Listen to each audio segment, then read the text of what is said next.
금산댁 천효진 PD와 함께합니다. 안녕하세요. 네, 안녕하셔요. 금산댁 천효진 PD 왔어요. 네. 오늘 어떤 소식 갖고 오셨어요? 네, 한쪽에서는 전쟁 얘기로 아직 시끄럽고요. 또 한쪽에서는 특정 동네 집값이 엄청나게 올랐다고 하는데요. 그래서 오늘 키워드는 딱 두 가지로 뽑아봤어요. 바로 호르무즈 다시 닫히나 그리고 동탄의 반도체 효과입니다. 네. 자, 그러면은 첫 번째 주제 네. 예, 호르무즈 다시 닫히나? 네. 이거부터 풀어볼게요. 지금 뭐 미국 트럼프 대통령이 또 한마디에서 세계가 들썩이고 있는데 뭐 어떤 얘기를 했어요? 트럼프 대통령이요. 이 종전 협상이 잘 안 되면 미국이 호르무즈 해협을 다시 장악하겠다. 그리고 거기를 통과하는 석유의 20%를 그러니까 통행료를 미국이 가져가겠다. 라고 이제 구체적인 군사 옵션까지 SNS에 밝혔습니다. 이것 때문에 지금 세계가 들썩이고 있는데 내막을 들여다보면 그 미국과 이란이 종전을 위해서 이제 스위스에서 만났어요.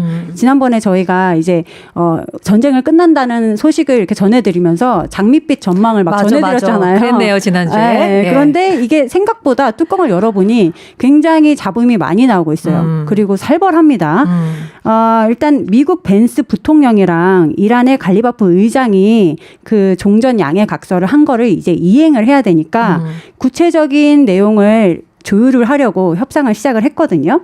근데 벤스 부통령은 진전이 있다라고 하면서 분위기를 띄우고 있었는데 미국 그 트럼프 대통령이 SNS로 어떤 내용을 올리는 바람에 다시 문제가 터졌습니다. 네. 뭐냐면 지금 이스라엘과 싸우고 있는 이란 내 헤즈볼라 세력을 이란이 나서서 막지 않으면 이란을 다시 강하게 타격할 거야 라고 이제 트럼프 대통령이 경고를 한 거예요.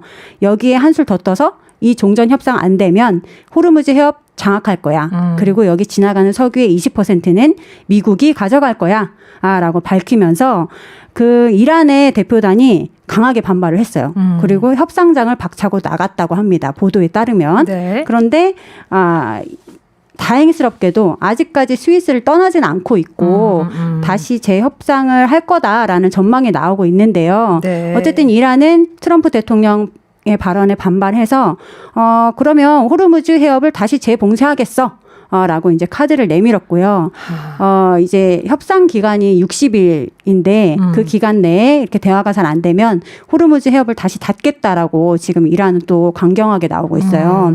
이제 저희가 이제 초등학교 아이들도 다 아는 상식이 됐는데 이 호르무즈 해협은 몇 번 말씀드려도 중요한 이야기인데 사실 여기서 나오는 기름의 20%가 전 세계의 기름의 20%를 여기서 나오고요. 우리나라 같은 경우에는 우리나라에서 사용하는 기름의 70%를 여기서 가져오기 때문에 굉장히 중요한 대목인데 어쨌든 또 다시 재봉쇄 카드까지 이란이 내밀고 있어서 다시 불안해졌습니다. 정말 뭐 끝날 때까지 끝나는 게 아닌 것 같은 이 답답함.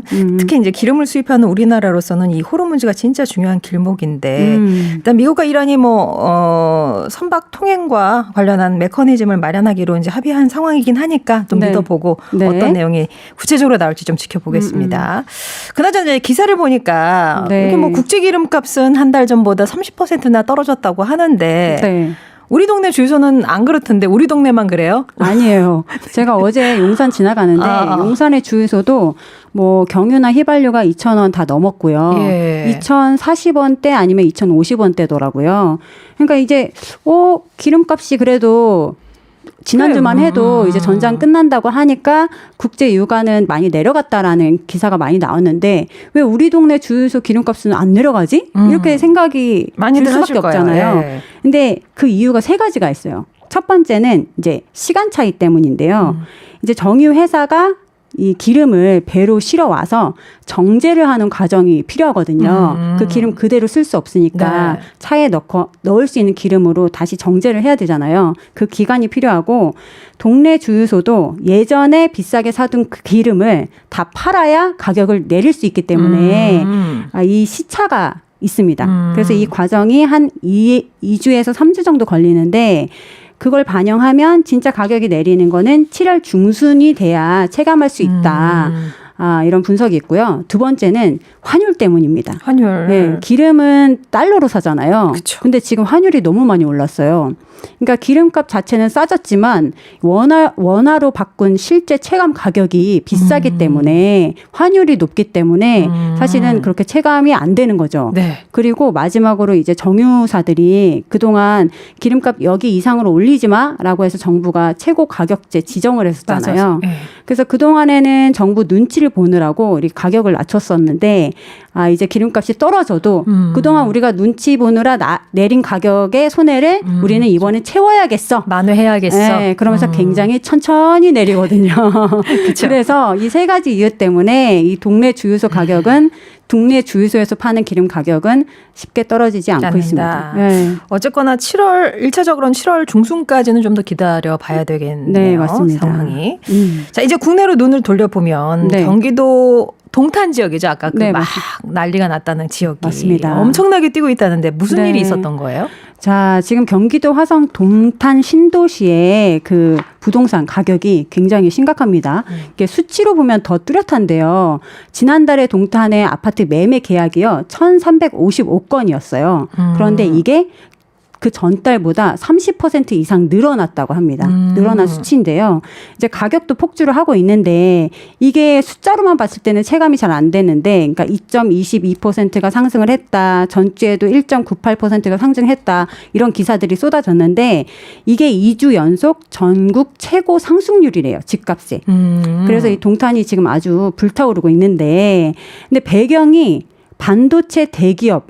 이 반도체 대기업이 영향을 크게 미치고 있습니다. 제가 언젠가 이 자리에서도 말씀드렸는데 삼성전자가 그 임직원들한테 엄청난 복지 제도를 만들었다. 네. 뭐냐면 연 1.5%의 그 초저금리로 최대 5억 원까지 집을 살 수 있는 돈을 빌려주기로 했다고 했잖아요. 그러다 보니까 이제 반도체 산업이 몰려있는 그 직원들이 몰려있는 동탄, 용인, 평택 이제 반도체 밸리 지역에 너도 나도 이제 나 집 살 거야. 이번 기회에 사겠다. 예. 이런 매수자들이 몰리기 시작한 거예요. 그러니까 이렇게 집을 사려는 기세나 흐름이 이제 매수세라고 하는데 이 매수세가 엄청나게 이렇게 강하게 유입이 되다 보니까 이제 집값이 덩달아 같이 오르고 있습니다. 예. 네. 그러니까 이제 뭐 성과급도 있고 네, 여기에 맞습니다. 이제 회사에서 돈을 또 초저금리로 빌려주다 맞아요. 보니까 이 돈이 이제 동네 집값 올리는데 지금 에너지원으로 쓰이고 있는 거군요. 네, 맞습니다. 거기다가 지금 동탄은요, 그 규제 지역이 아니에요.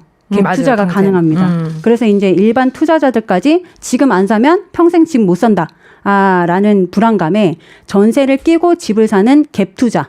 이 갭 투자도 많이 뛰어들고 있고요.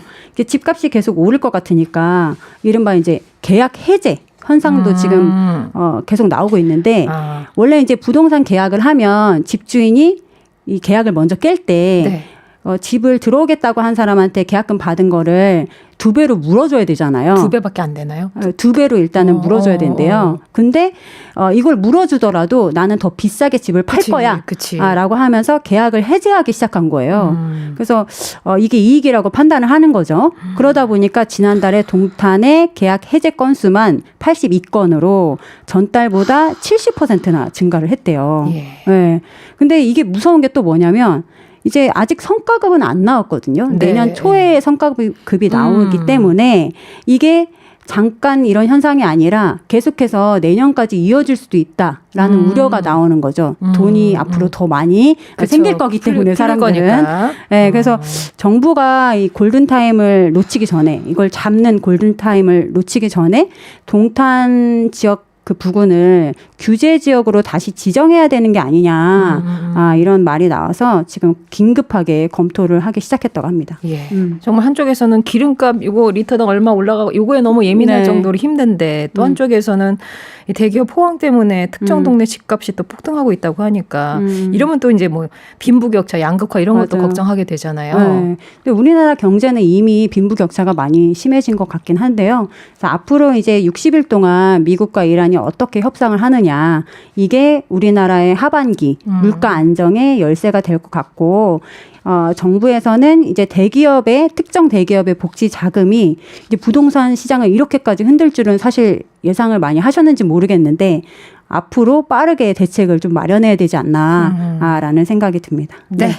자, 오늘도 금선택이 복잡한 경제 뉴스 쉽게 잘 풀어주셨습니다. 오늘 경제 이슈 이유 있는 선곡은요? 네, 오늘 이제 동탄의 집값 소식 전해드렸는데 집값이 불타오르고 있다고 말씀드렸잖아요. 그래서 탄자 들어간 가수의 그 마침 딱 맞는 노래가 있어서 네. 방탄소년단 BTS의 불타오르네. 예, 전해드리면서 빨리 꺼져야 될 텐데요. 네. 그러네요. 금산댁 천혜준 PD와 인사 나누겠습니다. 고맙습니다. 네, 감사합니다.